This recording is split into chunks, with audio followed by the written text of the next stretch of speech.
सत साहिब सतगुरुदेव की जय। बंदी छोड़ कबीर साहिब जी की जय। बंदी छोड़ गरीबदास जी महाराज जी की जय। स्वामी राम देवानंद जी गुरु महाराज जी की जय हो।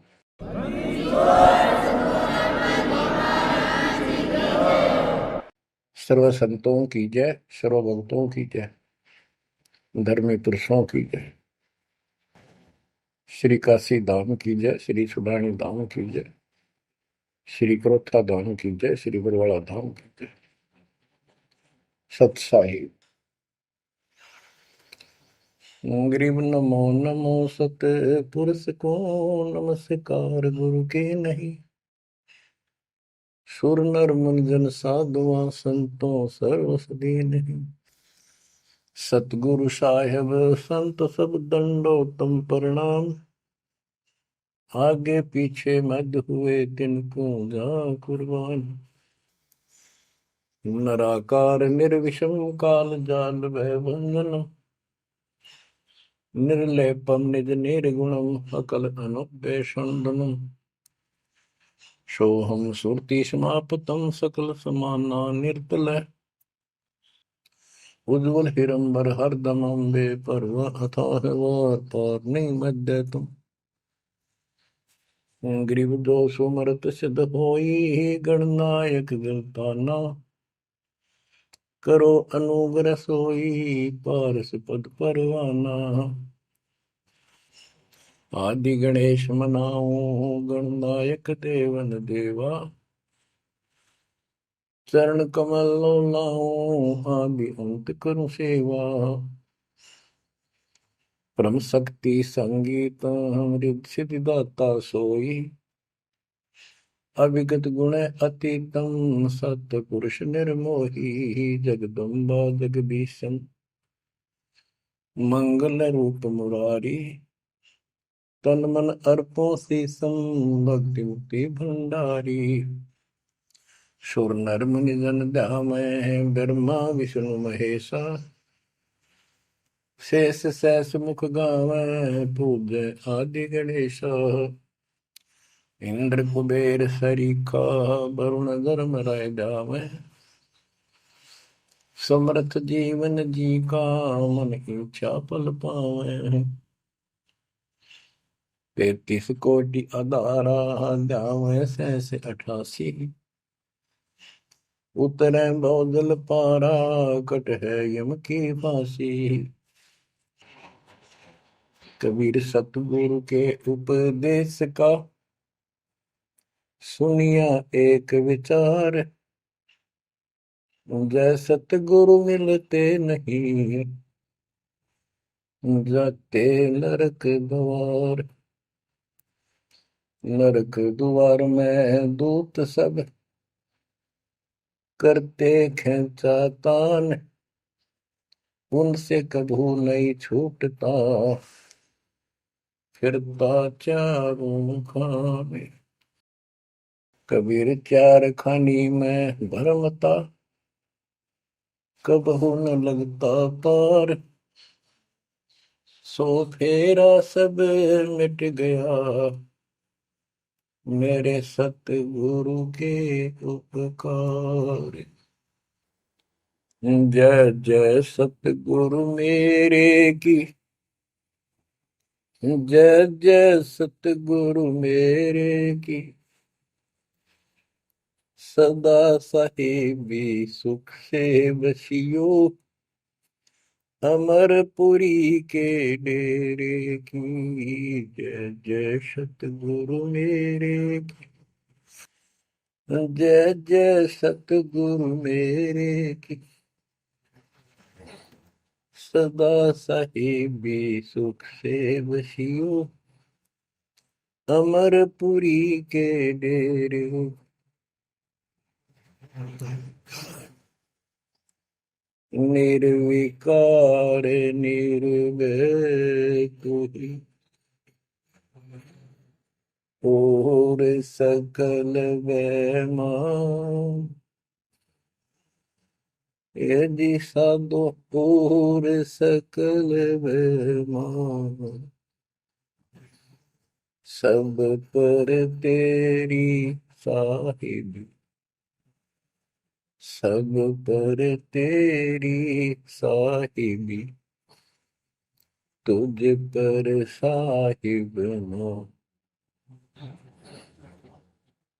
निर्विकार निर्भय, निर्विकार निर्भय तू ही, पूर सकल बना,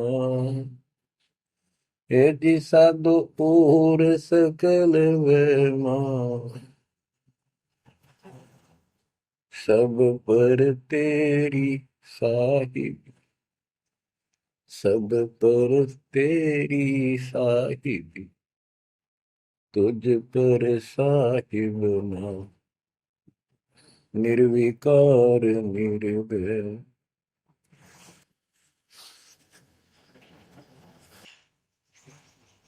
परम पिता परमात्मा कबीर जी की प्यारी आत्माओं, परमेश्वर की असीम रजा से, अपने पिता की असीम कृपा से आज इस घोर कलयुग के अंदर अपने को धर्म कर्म करने का प्रॉपर ज्ञान हुआ, विशेष ज्ञान विधिवत, और सच्चा ज्ञान, सच्चा भगवान, सच्ची भक्ति, और आपको पूर्ण सतगुरु प्राप्त हुआ। जो इस गंदे लोक में आकर हम परमात्मा को फिर भूल गए, भुला दिया हमारे को, भूले नहीं।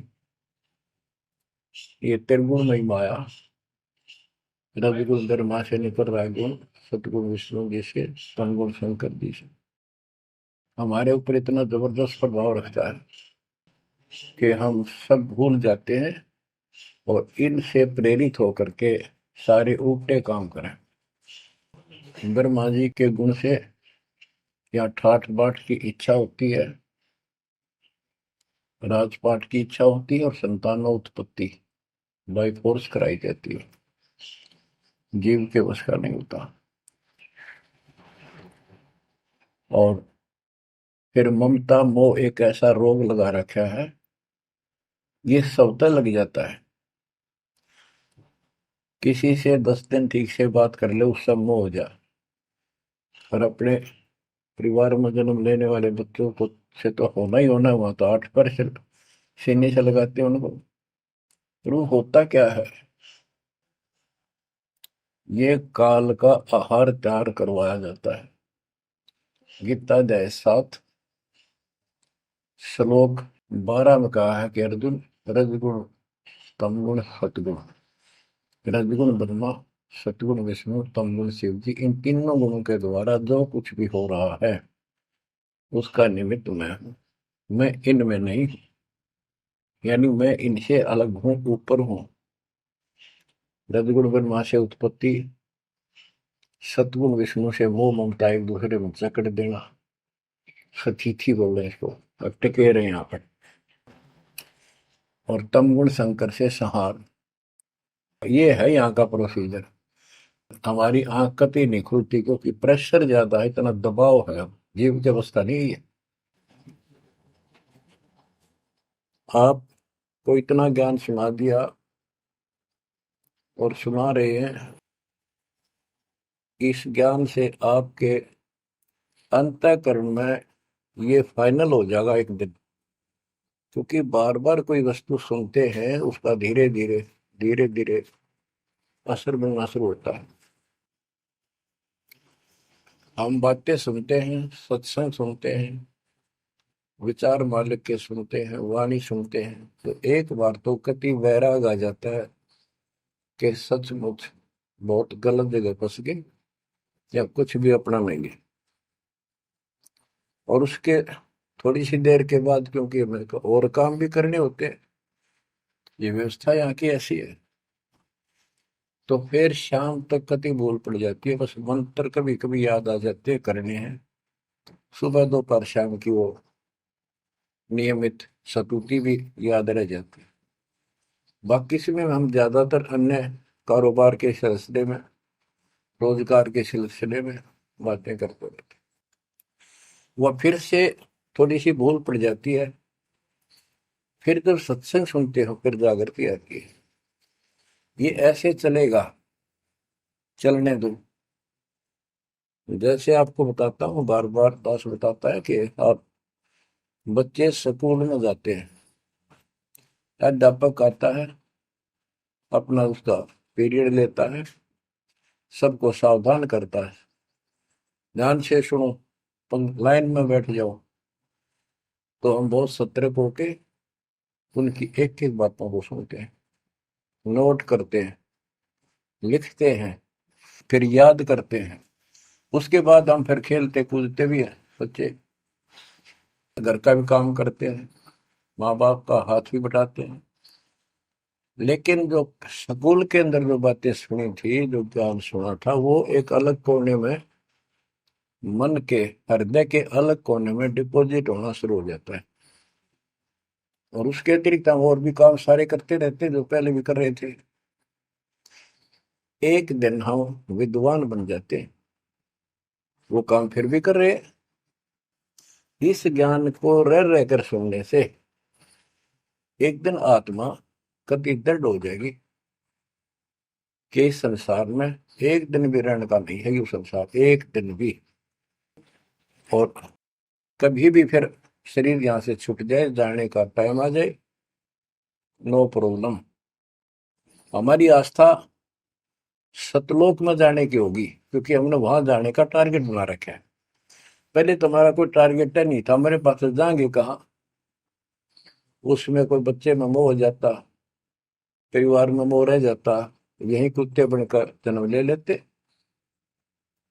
कबीर साहब कहते, जहां आशा तहां बासा हुई, मन कर्म वचन सुमरियो सो। गीता अध्याय 7 श्लोक 6 में यही स्पष्ट किया है कि अर्जुन, अंत समय में जो जिस भी भाव में भावित रहता है, जिसके ऊपर जिसमें आस्था रहती है, वो उसी को प्राप्त होता है। जब तक हम भक्ति नहीं करते, इस ज्ञान से परिचित नहीं होते, तो हमारा संसारिक संसारिक यानी परिवार में, संपत्ति में, इसमें कभी हम जकड़े बैठे होते हैं।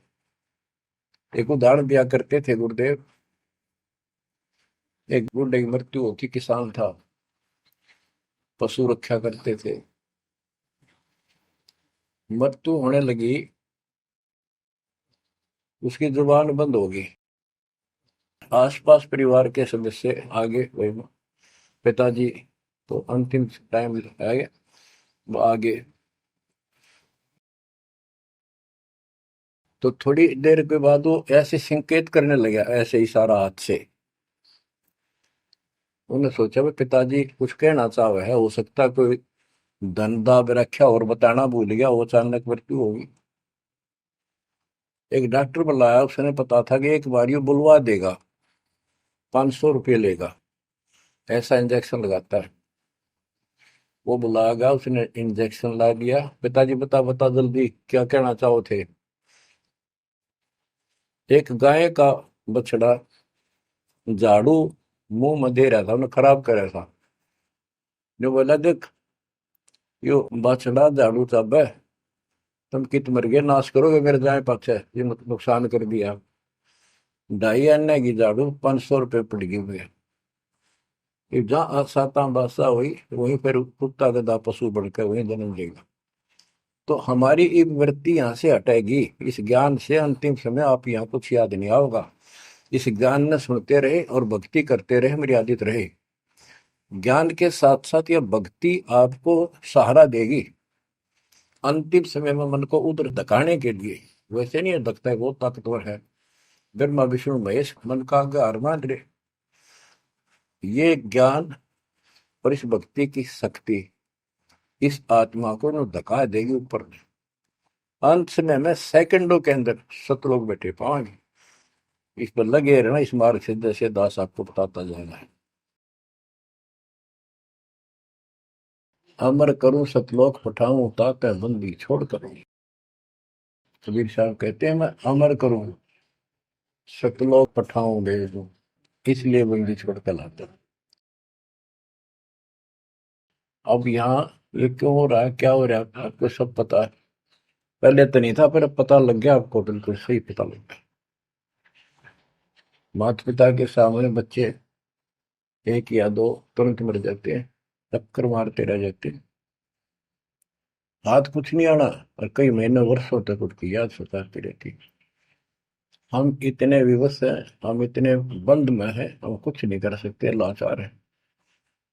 एक राष्ट्रपति किसी देश का, या प्रधानमंत्री, या अन्य कोई शख्स मानता अपने आप को, उसका इकलौता बेटा मर गया, प्रधानमंत्री का, टक्कर मारा वो टक्कर, और उससे पहले जब आकाश में वो हुई थी उसकी तुती, साथ में आकाश में रहा था, उसका दिमाग धरती पे पटक दिया।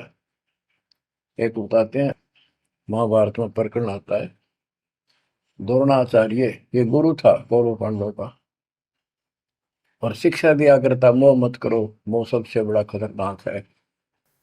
द्रोणाचार्य का जब लड़का अश्वत्थामा मरा, मरा नहीं था उस समय तक, ये कह दिया गया अश्वत्थामा मर गया।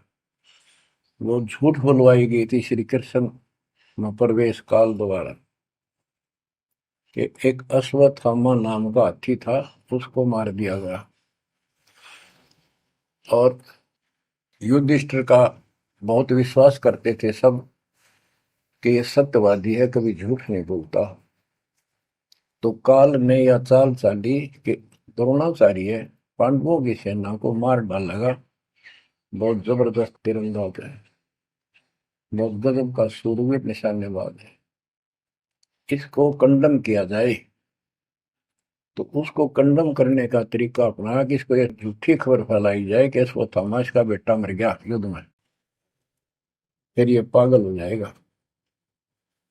ऊपर तक दुनिया गीत गाती है, जब लग गया अपने, जब पता लग गया, तो युधिष्ठिर से झूठ बुलवा दिया कि तूने कह दे कि अश्वत्थामा पीते, अश्वत्थामा मर गया, तेरी झूठ भी ना होगी, हाथी मर गया ना, ये हो जाएगा। तो पहले तो युधिष्ठिर माना नहीं, फिर ये कहा कि हाथी मार दिया है, तो झूठ थोड़ी है।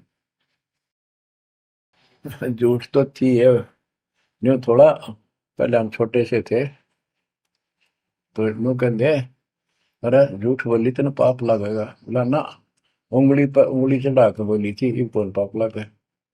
यानी ये अपने फार्मूले हैं, पाप तो लगेगा। तो सब ने कहा कि आपका बेटा अश्वत्थामा मर गया, द्रोणाचार्य। तो बोला नहीं, मेरा बेटा नहीं मर सकता, नहीं मर सकता, उसको मारने की हिम्मत किसी में नहीं है। कि युधिष्ठिर कह देगा तो मैं मान जाऊंगा। तब युधिष्ठिर ने कहा, अश्वत्थामा हिते नर वा कुंजर, नर तो जोर तो बोल दिया, वा कुंजर, भाई हाथी आदमी या हाथी, ये नहीं कह सकता, वो मन मन में बोल दिया। तो यह बात सुनकर अश्वत्थामा हिते, अश्वत्थामा मारा गया। आगे कड़ा सुना था द्रोणाचार्य, नरवा कुंजर कह गया वो, इतना पागल ने ढाल हो गया, टक्कर मारा, कति कंडम हो गया, उसने हथियार भी नहीं उठा उसने। और पांडवों ने वो गढ़ जीत लिया उस साइड का जहां वो मोर्चा डटे खड़ा था। तो बच्चों, ये मोह इतना जबरदस्त है, जीव के बस का नहीं है, और बनता कुछ नहीं, बचाओ कुछ नहीं। तो इसका बचाओ अब है तो ज्ञान हो, ये ज्ञान जो दास बता रहा है, ये आपके हृदय में जच जा कति, ये कुछ भी अपना नहीं है, 100 की 100 सच्ची है, पर मन मानने तैयार नहीं, आत्मा को दबाए रखा है। ये सब काल आहार हमसे पैदा कराया जाता, जैसे कसाई बकरे पालता है, कसाई बकरे पालता है, उनके लिए चरागाह बनाता है, सुंदर तालाब बनाता है पानी पीने के लिए, उनके लिए छाया, गर्मी, सर्दी, ओलों से बचने के लिए शेड डालता है। पहले झोंपड़ी डाला करती थी, तो उस घास फूस के और लकड़ी, अब तीनों का शेड बनाते, पंखे लगा दिए जाते।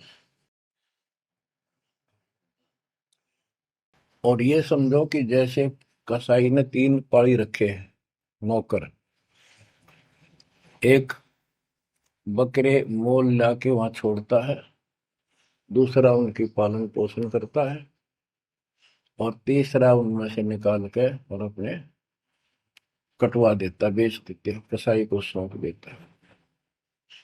ये प्रोसीजर है यहाँ पर। जैसे कसाई कभी कभी आता रहता है, बकरों को देखता है, संभालता है, तो उनके कमर पे हाथ मारता, शरीर पे, और वो उसको अपना एक बहुत हमदर्द मित्र मानते हैं, मालिक मानते हैं। देखो हमारे को कितनी सुविधा दे रखी है, पानी क्या, घास क्या, गर्मी सर्दी से बचने का। वो देखता तो हाथ मार के ऐसे है कि ये कितनी कीमत का हो गया, कितना मांस है इसमें। और वो समझते हैं ये प्यार करे हमारे से, कसाई लाड करता है, वो भी उसको प्रतिफल में जीभ से चाटते हैं उसका हाथ, प्यार करते हैं।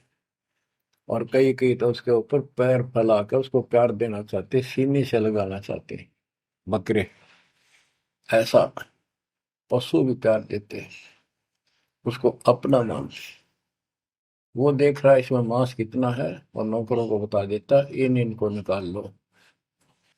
उसका कोई रहम नहीं है, कितना लाड करो, कितने उसके गुण गाओ। उसने उद्देश्य यही है, उसका मतलब यही था, उनको पालने का। कबीर साहब कहते खाई खुराक का पैन पोशाक का यम का बकरा पलता है। या बढ़िया बढ़िया माल खा के और सुंदर सुंदर कपड़े, ड्रेस, अटपट फैंसी के कपड़े, ये पहनेंगे वो पहनेंगे। कहते खाई खुराक का पैन पोशाक का यम का बकरा पड़ता है। काल के बकरे पड़न लग रहे हो तुम। इन बातों को बच्चों अच्छी तरह हृदय में बैठा लो एक कोने में। संसार में रहेंगे, रहना पड़ेगा, लेकिन परमात्मा की शरण में रहेंगे, मर्यादित रहेंगे। काल का कोई अटैक आप पर नहीं होगा, ना आपके परिवार पर होगा, ना किसी धन संपत्ति व्यवसाय पर होगा। ये सत्कर मान लेना। हम मर्यादा को हल्के में ले लेते हैं, और ये हमारे विनाश का कारण होता है। गलती हम करते हैं, कोई काल का ऐसा अटैक आने का समय हो गया, वो नुकसान हो गया, तो भक्ति और छोड़ देते हैं, होगा सर्वनाश। भक्ति छोड़ दी, भगवान की शरण छोड़ दी, फिर और कहाँ ठिकाना रहेगा। कटी पतंग हो गई। कटी पतंग का कोई अस्तित्व नहीं रहता, कुछ देर उड़ जरूर सकती है, अंत में पता नहीं कि करके पेड़, बबूल के पेड़ में उड़ के फड़फड़ कर कपाटती है। ऐसे फंसे रह जाओगे तुम इस काल के जाल में, कांटेदार झाड़ियों में, इस गंदे लोग। तो बच्चों इस बात का सख्त ध्यान रखो, यदि आपने यहाँ से निकलना है, मर्यादा ना टूटे। और मर्यादा ये पता नहीं कितने प्रकार से टूट जाती है। जैसे हमने किसी को सेवा दे दी, भाई क्या सेवा कर लो, शुक्रिया दाता का, मजदूरी मिली, खुश हुई। फिर कह दिया ये त्याग दे, छोड़ दी, दूसरे को दे दी। बता फिर दुख क्यों मानना। फिर दुख मानते, मैं ये समझा, इतना ज्ञान होकर भी तुम ऐसी बातें करते हो, तो शुक्र मनाओ, और 100 बार हाथ जोड़ के भाई बहुत अच्छा, गुरुदेव का आदेश है कि भाई सेवा कर लेगा, मुझे भी और सेवा दे दियो कोई, मेरी नीयत से सेवा करने की। अन्ना मिला तो अपना सबर करे, भक्ति करे, सत्संग में जाओ। 100 सेवा है आश्रम में करने वाले को, बहुत सी सेवा होती है। तो एक बात का बंद कर नहीं बैठना चाहिए। ये प्रार्थना आती है, मेरे को कोऑर्डिनेटर की सेवा फेर दियो, ये भी कमजोरी है। जैसे एक डॉक्टर के पास बूढ़ा आदमी गया, कमजोर सा, वृद्धावस्था में अस्थि पिंजर बने जा शरीर का, जाके बताया डॉक्टर जी मैं खड़ा होता हूँ तो चक्कर आते हैं, क्या कारण है। डॉक्टर बोला कमजोरी है, वीकनेस ऑफ बॉडी। बोला पिंडी दुख है, पिंडी, पैरों की। डॉक्टर बोला कमजोरी है। फिर वो व्रत बोला जी, मेरे सारे शरीर में भड़कुआ रहती है, यानी सारे शरीर में दर्द सा बना रहता है, चबक चबक नाड़ी करती है। डॉक्टर बोला कमजोरी है। वो वृद्ध गुस्सा होकर बोला डॉक्टर ने, तो डॉक्टर है गम चक्कर है, एक का बात जाना है कि कमजोरी है, कमजोरी है, और भी तुम्हें बताओगा। डॉक्टर बोला ये भी कमजोरी है, this is also due to weakness. ये क्रोध भी कमजोर आदमी ने घना आया कर, यह भी कमजोरी है। तो बच्चों यह सारी ये कमजोरी है जो मर्यादा से नारी हटकर करोगे, चाहे कुछ भी कर लियो। मर्यादा को हल्के में ना लो। जैसे हमने इतने सारे नियम बना दिए, भक्ति करनी है तो इनका पालन करना पड़ेगा, नहीं तो फिर गधे बनकर कुमार के नियम में चलना पड़ेगा। एक कदम भी अपनी मर्जी से नहीं जा सकते, बैल बनकर नाथ डल जाएगी, छच्चर बनकर बग्गी में दौड़े जाओगे, रेड़ी में, फिर चलेगी क्या आपकी मर्जी। असंग जन्म तन मृत्या हो गए, जीवित क्यों नाम रह रे। दवा दस दर मद मैल मठ बोरे, बोर ना दे धरे रे। तो बच्चों जीवित मर लो, इन बातों को छाती में धर लो, हृदय में बैठा लो, कति मस्तिष्क में। ये संसार आपका नहीं है, ये परिवार आपका नहीं, ये संपत्ति या कार कोठी तेरी नहीं, गरीब काया तेरी है नहीं, ये माया कहां से हो।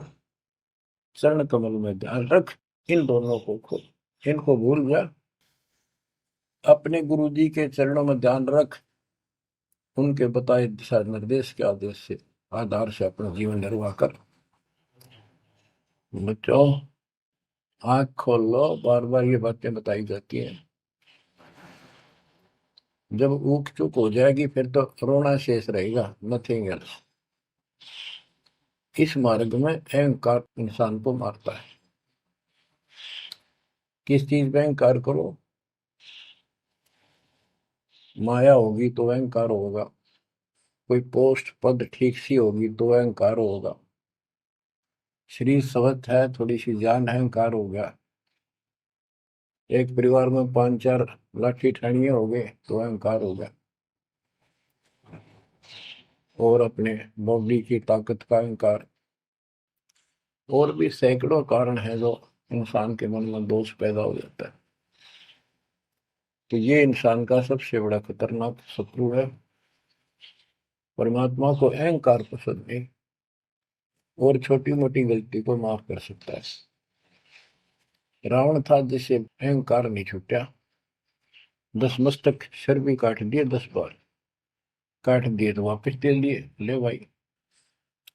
ये सारा कुछ खेल कबीर साहब का किया, सारा कुछ। ये आत्मा परमात्मा की है, चाहे आज राक्षस है, चाहे कोई कसाई है, चाहे देवता है, चाहे ब्रह्मा विष्णु महेश है, चाहे कीड़ी आती छोटे जीव है, कोई स्त्री पुरुष है, बालक बच्चे, जीव जंतु सब उसके हैं। काल चाहता भक्ति से खत्म हो जा, ये भक्ति में इनकी आस्था खत्म हो। मालिक चाहता है इनकी भक्ति में आस्था खत्म ना हो, फिर तो कति गए काम क्या। जो भी जैसी साधना मालिक के नाम पर बैठ कर कहीं कर रहा है, उसके पिछले संस्कार से, उस भक्ति से जो उसको मिलना है, उसके साथ साथ परमात्मा उसको सहारा देते हैं। जैसे रावण ने सिर काट दिया शिव जी के निमित्त, तो भगवान के नाम काटा उसने, वो भगवान की खोज में निकला था। साधना गुरु गलत मिलने से उसको मार्ग गलत मिल गया। पिछले जन्म के संस्कारी ही इतने सेक्रीफाइस कर सकते, इतनी कुर्बानी कर सकते, वैसे नहीं हुआ करते। तो पिछले जन्मों में वो भगवान का भगत रहा है, फिर इतना बिगड़ गया कि राक्षस बन गया। तो उस मालिक ने उसको 10 शीश वापस दिए, लेकिन बकवाद करी तो अंत बुरा हुआ। उसके कर्म मधु सिद्धि सिद्धि की, उनसे धन दे दिया, वो धन भी यही छोड़ गया। गिरफ्त सर्व सोने की लंका होती, रावण से रण दी, एक पलक में राज विराजी, जम के पड़े दी, मन तो सुख के सागर बसरे, और न ऐसा यसरे। क्या मांगो कुछ थिर न राही, देखत नैन चला जग जाई, एक लख पूत सवा लख नाती, उस रावण का आज दीवान बाती। एक पुत्र मांगते फिरते हैं, एक बेटा देते, हे भगवान बेटा हो गया। बेटियों की तो हम गिनती नहीं करते, बेटा चाहिए बेटा। वो किस लिए वो गलतफहमी पैदा कर रखी थी कि बेटा ना हो यहाँ तक गति नहीं होगी माँ बाप की, क्योंकि अंत समय में जेठा बेटा, बड़ा पुत्र माँ बाप का अंतिम संस्कार कराए, यानी उसने फूका है, फिर उसकी अस्थि डाल करावे, फिर उसकी क्रियाक्रम करावे, तो उसकी गति हो।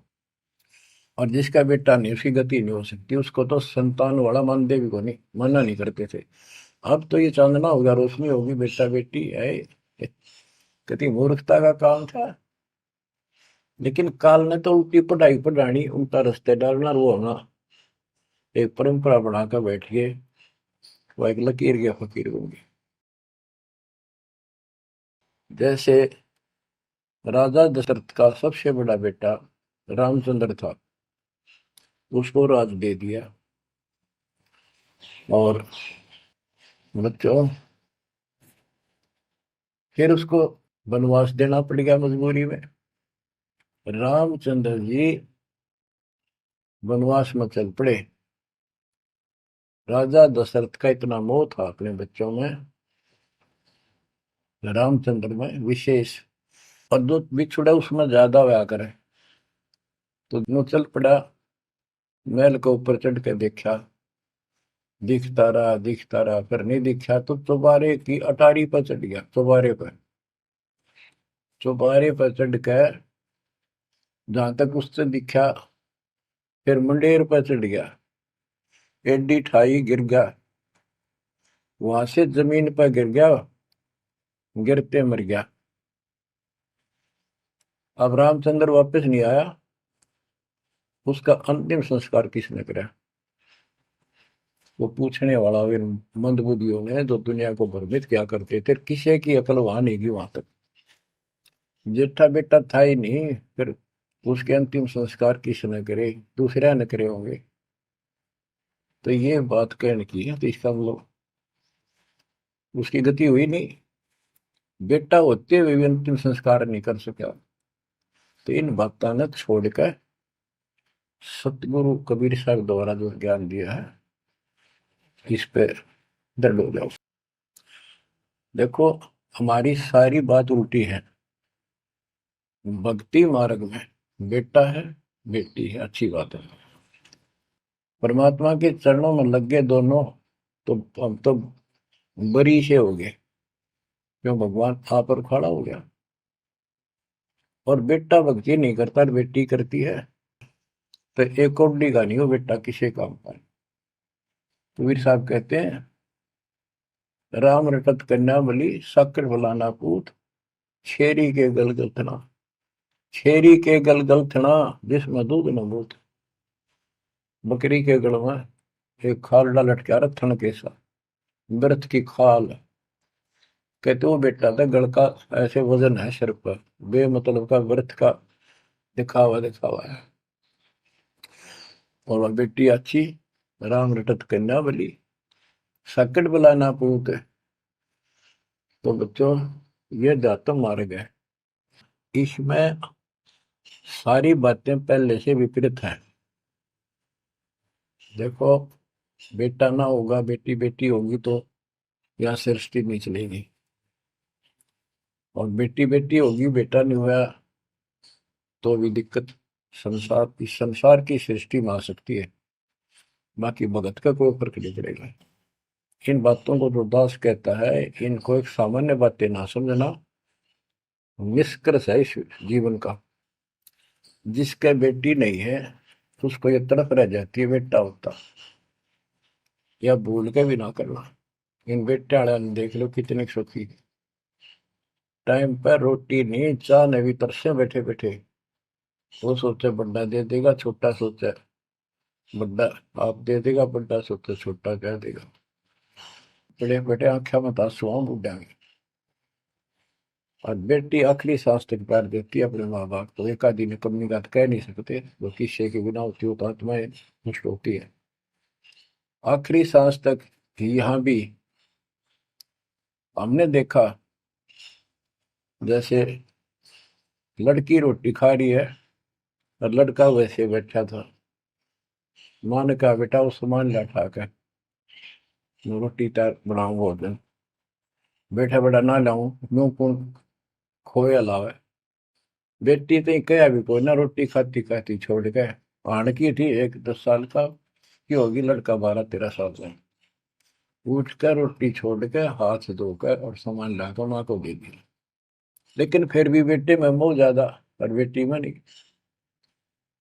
इसका कारण यह था कि हमने बेटी को बाहर बना लिया इस गलत रीति रिवाज से। बेटी तो 15-16-20 साल की मेहमान होती है आपकी। ये तो परमात्मा की बेटी 2 गुना का सुधार करती है। आगे जाके घर बसावे, उस परिवार को भी सुधारे और माँ बाप के अंदर मोह न्यारा रहे। तो भाव ये है कहने का, अगर बेटा नहीं है ना और भगत है, उसके ऐसा भगवान धरती पर नहीं। प्रथम तो वो है जिसका कति संतान नहीं, वो भगवान। दूसरा वो है जिसका बेटा ना हो, बेटियां की करके शादी वृद्धावस्था में अपना लेकर मारा जाता है। और बेटी वहां बैठी भी माँ बाप की चिंता करेंगी और कोई ना कोई सुविधा उनको देती रहेगी। और बेटा छाती पर रह के भी खून फूके जाएंगे, कति साफ दिखाई दे है, इसमें कोई मानो तो ना मानो। लेकिन बेटे भी हैं, ठीक है, और उनमें वो भी भक्ति करो, आप भी करो, कुछ दिन में उनको समझ आ जाएगी। पुत्र वधु भी भगवान से डरने वाली हो जाएंगी, माँ बाप का ध्यान रखें, वैसे कोई विकल्प नहीं इसका। लेकिन इस दुख को हम अच्छा मानते हैं पुत्र ना होने से। हम तो काल ने गधे बना रखे हैं। जितना कष्ट हमें रहे और वजन लद्या रहे तो हम सीधे चाला, और कम हो जाता मानने को नहीं। हमारा तो जैसे एक माई का पुत्र मर गया 15-16 साल का, और भगत थी, टक्कर मारी, रोना पड़े है कि बस की बात है, पाला पोसा ले जाता का। फिर उसने थोड़ा सब्र हुआ जैसे। उस दूसरे जो एक और बिना भगत थे उनके पड़ोस में, जो उनके लड़के की शादी होगी, और वह पत्नी थी बदचलन, उनको समझाने की चेष्टा करी कि तू ऐसा ना कर। लेकिन वह तो मानी नहीं, उसने वही फांसी खा ली। अब वह भी मर गई और वो बेटा भी जेल में, और वो सारे जेल में। वो दहेज के कारण, एक बेटा था ऐसे ही, उसने बहू को प्रताड़ित किया दहेज लेने के लिए। गरीब घर की लड़की थी, उसने सुसाइड कर लिया। वैसे सुसाइड करना कोई विकल्प नहीं है, इसे गंदे आदमी को छोड़कर कुमारी रह ले, अपने घर पे बैठ गया। तो उस बेटे के कारण माँ बाप ने भी सजा हुई, बहनों तक भी जेल होगी। इसे बेटे ने के फूका, ईसा तो पहले मर जाता था अच्छा था। लेकिन हम इस बात को मानने को तैयार नहीं है, ना मानने में जब क्या कर लोगे, काल तक आ गया, मारे जाओ टक्कर। तो कहने का भाव ये है कि इन विचारों से अपने मन को सेट रखो, परमात्मा जो करता है वो सही करता है। जैसे आपको बताते रहते हैं, एक बार हजरत मूसा जी, यहूदी धर्म के प्रवर्तक में, से किसी ने पूछा सत्संगी ने कि आज के दिन सबसे बड़ा इल्म वाला यानी ज्ञानी कौन है, उसने अपने आप को बताया। तो उसका अल्लाह बोला, जिसको खुदा मानते हैं, जिसने कुरान का ज्ञान दिया, बाइबल का दिया। कि मूसा तने ये बात बहुत गलत की, मुझे अच्छा नहीं लगा, तुमने अपने आप को कैसे कह दिया मैं सबसे विद्वान हूँ। अब मूसा जी भी अपनी जगह ठीक थे जी, ये ज्ञान आपसे प्राप्त हुआ, आप भगवान खुदा हो, और खुदा जो ज्ञान देता हुआ सबसे उत्तम होता है, मैं उसी के आधार पर कह दिया। बोला नहीं, तेरा ज्ञान तो अल खिजर के ज्ञान के सामने फासिक भी नहीं, कुछ भी नहीं है। तो अलखिजर के पास मूसा जी पहुंच गए। अलखिजर जी ने कहा, कबीर साहब थे वो, कि मेरी तो बातों को माननेगा नहीं, विश्वास नहीं करेगा, जो मैं को बातें माननी पड़ेगी, कोई ऑब्जेक्शन नहीं होना चाहिए, और बोल लेगा नहीं, सुन देखता देखता रही। वो बोला, मूसा जी बोले, बिल्कुल महाराज, जैसे आप कहोगे, मुझे सब्र करने वाला पाओगे, कति मैं ऑब्जेक्शन नहीं करूंगा आपकी बातों में। अगर तू खरा उतरा तो ज्ञान बताऊंगा, ना बताऊंगा नहीं। उसने रास्ते में चलते, एक जवान लड़का था, 17-18 साल का, अलखिजर ने पकड़ के और उसकी गर्दन पकड़ के मार दिया। तो मूसा जी बोले, तनिष बेकसूर को मार दिया, तेरा दिमाग खराब है, यूं क्यों मारा तेने, क्या बिगाड़ा तेरा इसको। तो अलखिजर बोला, मैंने कहा था मैं जो करूँ तू देखता रहिए, बोलना नहीं है, मेरी क्रिया पे अविश्वास ना करना। मूसा जी ने अपनी गलती मानी, चल पड़ा। ऐसे ऐसे 2-3 और कारण गए, सब में उसने ऐसे ऑब्जेक्शन किया। आखिर में वो बिना हार गया मूसा कि मैं इस योग्य नहीं, मैं आपकी बातों को अविश्वास करता रहा हूँ। लास्ट बता दिया कि इस क्रिया के बाद तो फिर ऑब्जेक्शन किया तो मैं तेरे से बात नहीं करूंगा, ना पे बताऊंगा। ज्ञान बोला भी ठीक है, उस पर भी हार गया वो। तब अलखिजर बोला, सुन ले, ज्ञान तो तूने बताऊ नहीं, तो वो लड़का क्यों मारा था। वो ऐसा दुष्ट पैदा हो गया था, इसके माँ बाप भगत हैं, और उनको इतना परेशान करता, वह रो रो का टाइम काटते। उसके स्थान पर भगवान ने उनके घर में 50 साल की उम्र में एक बेटी का जन्म दिया। उनका सुखी जीवन रहा। ये प्रमाण है उसके अंदर, बाइबल के अंदर। तो बच्चों, ये सत्कर मान लो, मालिक जो करे उसको सही मानो। ऊक चूक हो भी जा तो भगवान से दूर ना हो जाना। वो जो करेगा भगवान कभी गलत नहीं करेगा, ये तो आपने मानना ही पड़ेगा। गलत तो हम करे बैठे, हाँ यू काल करवाने लगेगा, पर रोज गलत हुआ है, एक दिन भी तो नहीं। तो बच्चों, परमात्मा की प्रत्येक क्रिया पर विश्वास रख कर चलो तुम। हमने चाहे कितना नुकसान होता दिखे, रज करमता राम की रजा दरशीष, दास गरीब दरस परस, तिस बैठे जगदीश। हम अपनी विचारधारा को ऊपर रखा है, जो घिसी पट्टी और बिल्कुल बकवादों से भरी होती है। इस कारण से हम भगवान पे विश्वास, गुरु जी पे विश्वास, और सब क्रियाओं पे विश्वास करके अपने कर्म छोड़ के फिर काल के जाल में फंसे रह जाते। और वहां कुछ है ही नहीं वो तो सारे उल्टे कर्म, बेसिक परंपरा बनावटी है। बच्चों, विश्वास करो अपने बंदी छोड़ पे, विश्वास नहीं करोगे तो मार खाओगे।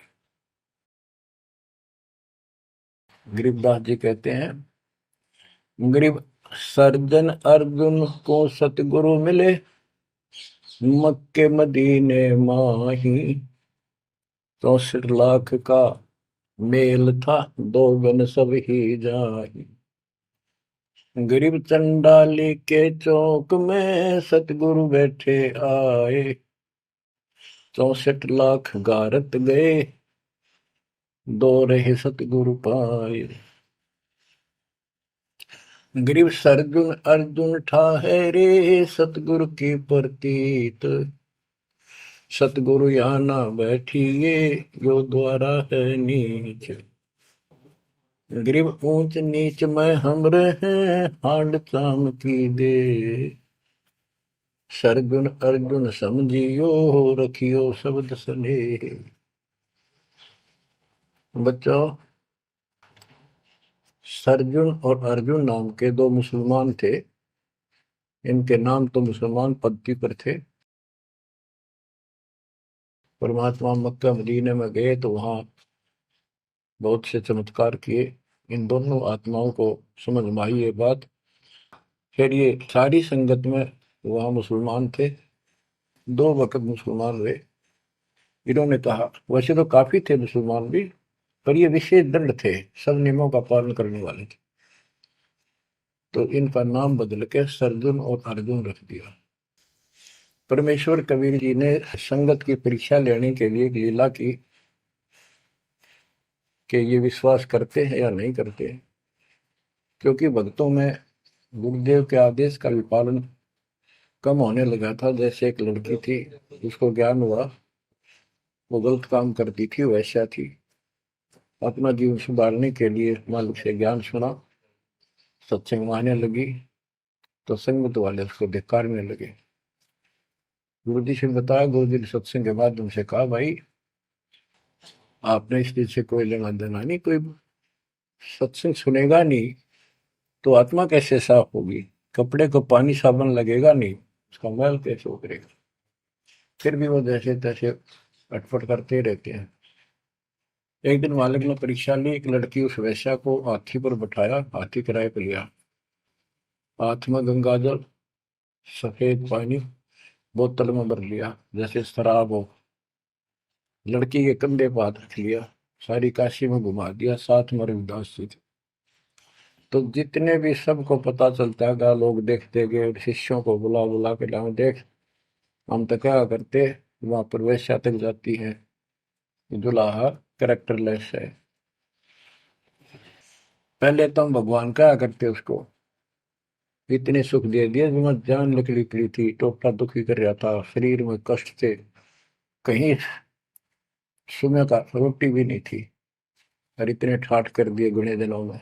जब तो भगवान थे, आज वो शैतान लगे। ये हमारी कमजोर बुद्धि, जीव बुद्धि की सोच थी। सब परमात्मा को छोड़कर दूसरी साधना करने लग गई। गरीबदास जी कहते, बड़ुआ बड़ुआ सब कहे कोई ना जाने खोज। क्यों ऐसे किया था उस बालक ने, इसको कोई नहीं समझ सका। दास गरीब कबीर कर्म बट सर का बोझ, कि वो इतने शिष्य बना लिए थे, उसका भार गुरु पे होता है उनको पार करने का। और वो सारे निकम्मे हो गए थे, अविश्वास कर रहे थे, मर्यादा का पालन नहीं करते थे, तो एक का झटके में सारे आपा पड़ गए, वो भार सारा उतर गया। तो उस समय अर्जुन सर्जुन बाहर गए हुए थे, उनका ड्यूटी लगाई थी, तू जाया करो मुसलमानों के मेला में, वहां समझाओ लोगों को। तो मक्का मदीना से ये आए। उस समय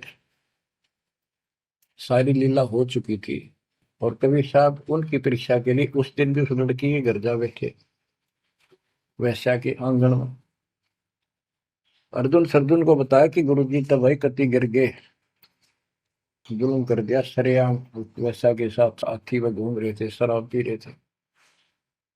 अर्जुन सर्जुन को विश्वास नहीं हो रहा था कि ऐसी क्या बात कर रहे हो, ऐसी बात कहने से ही पाप लगता है गुरु जी के प्रति, तुम ये बोल क्या रहे हो। तो एक बोला, मैं अभी देख कर हूँ, आज भी वहीं बैठे ना, एक ही ना, तो जा देख ले, देख लो जाके। वो दोनों वहां गए, परमात्मा बैठे थे, लड़की पैर दुबारी, गुरु जी बैठे चारपाई पे, बेटी बैठी नीचे। तो गुरु जी को शिक्षा देते हैं, गिरिव सर्जुन अर्जुन ठहरे सतगुरु के प्रतीक। यानी उनने कुछ दृढ़ता दिखाई थी, फिर जाके देखा तो वहां सतगुरु से बोले, सतगुरु आना बैठिए, यो द्वारा है नीच। हे सतगुरु, आप यहाँ ना बैठो, ये तो एक नीच औरत का घर है। परमात्मा बोले, गरीब ऊंच नीच में हम रहे, ये हाड चाम की दे, तुम्हारी हाड चाम की दे है, इसकी बोई। अर्जुन अर्जुन समझियो, रखियो शब्द स्नेह। तुम समझ जाओ, अपनी भक्ति कर लो, जो नाम दिया, इन बातों में कुछ नहीं दे रहा। तुम गुरु को शिक्षा देते हो तो मेरे गुरु हो गए। ऊंच नीच में हम रहे, ये हाड चाम की दे, सरजुन अर्जुन समझियो, रखियो शब्द स्नेह। तो उनकी आंखें जब खुल गई, पैर पकड़ लिए, माफ करो गुरुदेव, मेरे नीच आत्मा है, हमसे बड़ी भूल होगी, क्योंकि वो चाहती है उनको भक्ति की। फिर परमात्मा ने कहा, बेटा कितनी बात बना लो तुम, मेरे प्रति वो भाव थारा हो नहीं सकता, तुम्हारे मन में मैल आ चुका है, और ईब मेरे इस शरीर से, गुरु रूप से तुम पार नहीं हो सकते। फिर रोए बुरी तरह जी, फिर उद्धार कैसे होगा? फिर बता कि दिल्ली से 10 मील दूर पश्चिम की ओर किसी गांव में हम फिर आएंगे, हमारा एक भक्त आएगा, उसको दीक्षा देंगे, दीक्षा उससे लेकर तुम कल्याण को प्राप्त होगे। तो वो कहते हैं वहां से चल के वृद्धावस्था में हमायूं गांव है खरकोदे के पास, वहां आकर उनके कति वृद्ध हो गए, मालिक की कृपा से वो 200 साल जिए ऊपर में। और फिर गरीबदास जी को परमात्मा मिले 10 साल की उम्र में, उनको दीक्षा का आदेश दिया। तब उसने उन्होंने वहां से दीक्षा लेकर वहीं शरीर छोड़ दिया, छुड़ानी में ही। उनकी अभी तक हमारे सामने बताओ थे, हम जाने लगे थे कि अब 2-3 साल पहले, 10 साल पहले, या भोरी वाले महाराज आया करते गरीबदास जी, उन्होंने वो मंडी फुड़वा दी, उनके दोनों की यादगार बनी हुई थी, इसलिए फुड़वा दी कि लोग इन पूजन लाग जाए गरीबदास जी को छोड़ के।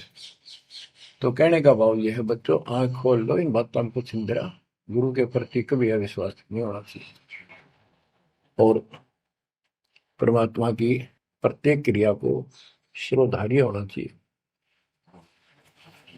आंख खोल लो, परमात्मा बार बार यह मौका नहीं देगा आपको। समझा है तो सिर दर पाओ, बोर नहीं रे ऐसा दम। ये संसार समझदा नहीं, कहंदा शाम दोपहरे में, गरीब दास ये वक्त जात है, रोवोगे इस पैरे। भक्ति नहीं करते वो न्यू रोएंगे, गलत साधना कर रहे वो रोएंगे, ये सच्ची भक्ति करके मर्यादित ना रहे तो तुम रोओगे। कभी सीधे हो जाओ, समर्पित हो जाओ, मालिक के चरणों में सदा ध्यान रखो, बुराइयों से बचो, सेवा सुमन दान करो, मर्यादा का निर्वाह करो, मालिक आपको मोक्ष दे। सत्साई।